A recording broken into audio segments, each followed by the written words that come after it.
Hello student, एक बार फिर आप सभी का स्वागत है आपके अपने ही YouTube channel future coaching centre में। इससे पहले वाले वीडियो में मैंने आपको क्लास 10th का प्रोज का पहला लेसन समझाया था, द एन्चेंटेड पूल। जिसने भी वह वीडियो नहीं देखा तो इसके वीडियो को डिस्क्रिप्शन बॉक्स में जाएं, वहां पर उसकी लिंक मिल जाएगी। लिंक को ओपन करें और उस वीडियो को वॉच कर लें। आज हम उस पहले ही चैप्टर के करेंगे पैसेज। जो आपके पैसेज के क्वेश्चन आंसर होते हैं उनको हम सॉल्व करेंगे। सभी पैसेज जो हैं पहले चैप्टर के द एन्चेंटेड पूल के, देखिए क्या लिखा होगा आपकी बुक में। ए नंबर पे लिखा होगा read the following passage and answer the question given below. मतलब फॉलोइंग पैसेज, जो आपका पैसेज दिया गया है उसको पढ़ें एंड और क्या करें, आंसर माने उत्तर दें द क्वेश्चन गिवन बिलो। जो नीचे प्रश्न दिए गए हैं उनके उत्तर दीजिए। तो ये आपका पैसेज है A number passage. A number passage का पहला क्वेश्चन है write the title of the lesson, यानी from which the above noted passage. यह जो पैसेज जहाँ से लिया गया है उस लेसन का नाम लिखना। हैज़ बीन टेकन, कहाँ से भी लिया गया है, जिस पार्ट से लिया गया है। Who is the writer of this lesson, और इस पार्ट के लेखक कौन हैं। तो हम सीधे सीधे सिंपली लिखेंगे name of the lesson, part का नाम द एन्चेंटेड पूल, जादुई तालाब। और इसके राइटर कौन है, name of the writer. Name of the writer कौन है, सी राजगोपालाचारी, यानी चक्रवर्ती राजगोपालाचारी। इस तरीके से हम पहले पैसेज के पहले प्रश्न का आंसर देंगे। दूसरा पैसेज है आपका what rescue a man in danger, यानी खतरे में मनुष्य को कौन बचाता है या क्या बचाता है। तो क्या होगा, आंसर था हमारा courage rescue a man in danger. क्या लिखेंगे आप, करेज यानी साहस, रेस्क्यू माने बचाता है, ए मैन इन डेंजर खतरे में। खतरे में मनुष्य को साहस बचाता है। ठीक है, जिसने भी इसके अर्थ वाला जो हमने पाठ है, अर्थ वाला जो वीडियो है, इसका जो हिंदी अनुवाद दिया है हमने, जिसने वो वीडियो नहीं देखा है तो इसके डिस्क्रिप्शन बॉक्स में जाएं, उसकी लिंक पर क्लिक करें और उस वीडियो को देखें, तभी आपको ये जल्दी से और आसानी से समझ में आएगा। इसके बाद देखिए नेक्स्ट क्वेश्चन है इसी पहले पैसेज का तीसरा प्रश्न, what is swifter than the wind. हवा से भी तेज क्या है, तो क्या है, mind is swifter than the wind. जो हमारा मन है वो हवा से भी तेज है। चौथा प्रश्न है what is more faded than a dried straw, मतलब भूसे तिनके से भी ज़्यादा सूखा क्या है। ए सॉरो स्ट्रीकन हार्ट, एक दुखी व्यक्ति का हृदय is more faded a dry straw, एक भूसे तिनके से भी ज़्यादा सूखा होता है। देखिए आगे देखिए आप, पांचवा क्वेश्चन पहले पैसेज का, find out the words from the passage which have the following meanings. In meaning का अर्थ बताना है आपको। इन मीनिंग के लिए कौन से, फाइंड आउट माने खोजिए, द वर्ड्स माने शब्दों को, फ्रॉम द पैसेज माने पैसेज में, विच माने जो, हैव द फॉलोइंग मीनिंग्स जो इनका अर्थ देते हैं। तो सेव, सेव का अर्थ कौन देता है, रेस्क्यू। सेव माने बचाना होता है, रेस्क्यू माने बचाना। नॉलेज माने क्या होता है, ज्ञान। नॉलेज के लिए पैसेज में कौन सी वर्ब आई है, लर्निंग। नॉलेज के लिए कौन सी वर्ब आई है पैसेज में, लर्निंग। इसलिए सेव के सामने आप लिखा क्या, रेस्क्यू, और नॉलेज के सामने लर्निंग। इस तरीके से आपका पहले पैसेज के सभी क्वेश्चंस और सभी आंसर उनके मैंने आप लोगों को समझाए। आई होप आप लोगों को समझ में आया होगा। तो आप लोग जल्दी से जल्दी पहले पैसेज के सभी आंसर नोट कर लीजिए। इसके बाद चलते हैं हम दूसरे पैसेज। पहले ही पार्ट का ये दूसरा पैसेज बी नंबर पैसेज है। बी नंबर पैसेज का पहला क्वेश्चन है व्हाट इज़ दैट, वह क्या है। वाई गिवन अप, जिसे त्यागने पर, which a man becomes loved by all, व्यक्ति सबका प्रिय हो जाता है। तो वाई गिवन अप छोड़कर क्या, प्राइड माने घमंड। घमंड को छोड़कर व्यक्ति क्या हो जाता है, ए man becomes loved by all, व्यक्ति सबका प्रिय हो जाता है। अगला इसका प्रश्न है दूसरे पैसेज का दूसरा question, what is the loss which yields Joy and not sorrow. क्या खोने पर, लॉस माने हानि, किस चीज़ की हानि होने पर व्यक्ति को क्या होता है, यील्ड्स जॉय, खुशी उत्पन्न होती है, एंड नॉट सॉरो, ना ही दुख होता है, दुख नहीं होता है। तो एंगर, गुस्सा।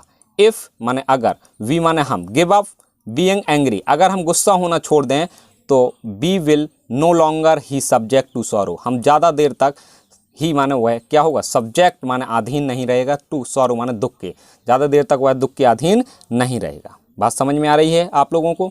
व्हाट इज़ दैट, वह क्या है। Why given up which a man becomes rich, जिसे छोड़ने पर व्यक्ति क्या हो जाता है, अमीर हो जाता है। तो ए मैन अगर एक व्यक्ति, बिकम्स माने होता है, रिच माने अमीर। वाई गिवन अप डिज़ायर, इच्छा को त्यागने पर, इच्छा छोड़ने पर, डिज़ायर छोड़ने पर एक व्यक्ति क्या हो जाता है, अमीर हो जाता है।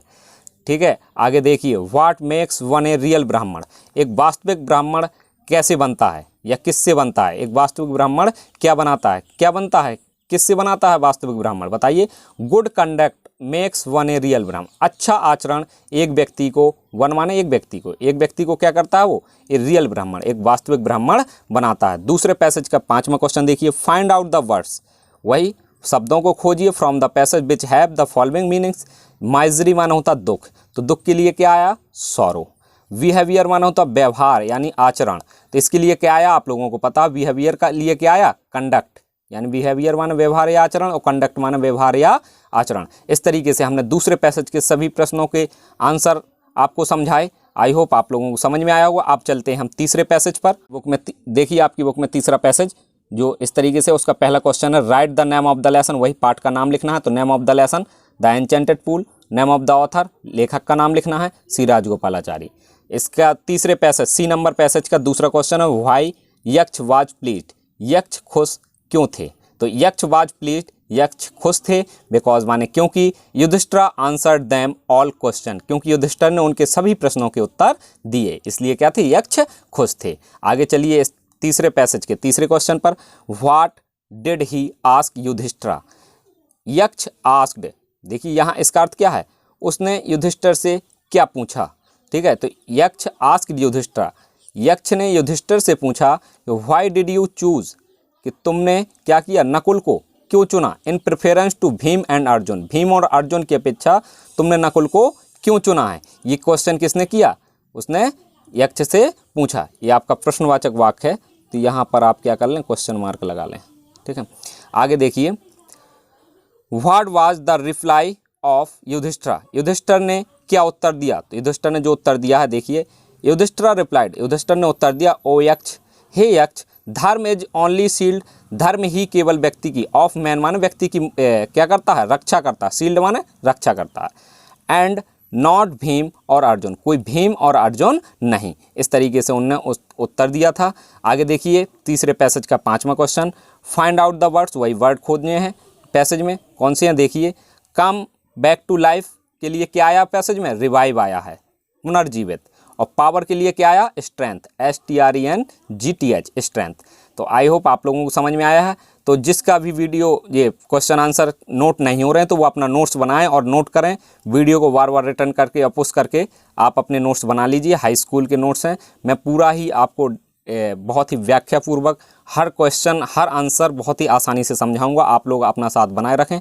इसके साथ चलते हैं इसके नेक्स्ट पैसेज यानी डी नंबर पैसेज पर। हम देखिए आपकी बुक का डी नंबर पैसेज इस प्रकार से है, और उसका पहला क्वेश्चन है why did Yudhishthira ask for Nakul's revival, Yudhishthira ने नकुल के पुनर्जीवन के लिए क्यों कहा कि नकुल को पुनर्जीवित कर दीजिए, उसका जीवन वापस कर दीजिए, क्यों कहा। तो देखिए इसका answer, Kunti and Madri were the two wives of my father, मतलब कहते हैं कि कुंती और Madri were the two wives, Kunti और माद्री उनके पिता की 2 पत्नियां थीं। आई एम अलाइव, वो कहते हैं कि मैं जीवित हूँ, ए सन ऑफ कुंती, मैं जो क्या हूँ, एक कुंती का पुत्र हूँ, एंड सो, और इसलिए सी इज़ नॉट कम्प्लीटली ब्रीव, इसलिए वह पूर्ण रूप से, देखिए हम क्यों आंसर दे रहे हैं, पैसेज से छांट के लिखना पड़ते हैं हमें आंसर, पैसेज आपको बुक में मिलेगा और पैसेज से छांट के ही ढूंढ के कंप्लीट करके लिखना पड़ता है, तो ये आपको पूरा पैसेज में मिल जाएगा। तो आप देख लेना कि कहाँ से कहाँ तक टिक करना है, इसको आप नोट कर लीजिए और वहाँ से टिक कर देना। वो पूर्ण रूप से कम्प्लीटली ब्रीफ्ड यानी पूर्ण रूप से पुत्र विहीन नहीं है। In order to scale of justice, न्याय के पैमाने के अनुसार क्या है, मैं न्याय भी यही चाहता, मे बी इवन न्याय भी यही चाहता है। आई आस्क, मैंने कहा क्या, दैट माने कि माद्री सन नकुला मेरे वाइफ, माद्री के सन नकुल को पुनर्जीवित कर दीजिए। तो देखिए ये पूरे आपको शब्द पैसेज में मिल जाएंगे, आपके जो पेपर आएगा तो उसमें लिखा हुआ मिलेगा पैसेज में, तो आपको उसी से लिखना है। देखिए दूसरा क्वेश्चन है व्हाट विल हैपन इफ धर्म इज गिवन अप, अगर धर्म को छोड़ दिया जाए, यदि धर्म को कोई व्यक्ति छोड़ देता है तो क्या घटित होगा, हैपन क्या होगा। तो इफ धर्म इज गिवन अप, यदि धर्म को छोड़ दिया जाता है तो क्या होगा, मैन विल बी रूइंड, मनुष्य बर्बाद हो जाएगा। जो व्यक्ति धर्म को छोड़ देगा वो क्या होगा, बर्बाद हो जाएगा, रूइंड हो जाएगा। अगला क्वेश्चन है इसी पैसेज का डी नंबर का, हु वाज नकुल, नकुल कौन था, Nakula was the son of Madri, Nakula Madri का पुत्र था। Which words in the passage have been the synonyms of the following, synonyms मतलब समानार्थक शब्द इस पैसेज में जो आया है उसका लिखना है। प्रोटेक्शन के लिए क्या आया था, शील्ड, यानी प्रोटेक्शन में रक्षा कवच, और इसके लिए क्या आया शील्ड। डिस्ट्रॉयड मान नष्ट होना, इसके लिए आया रूइंड।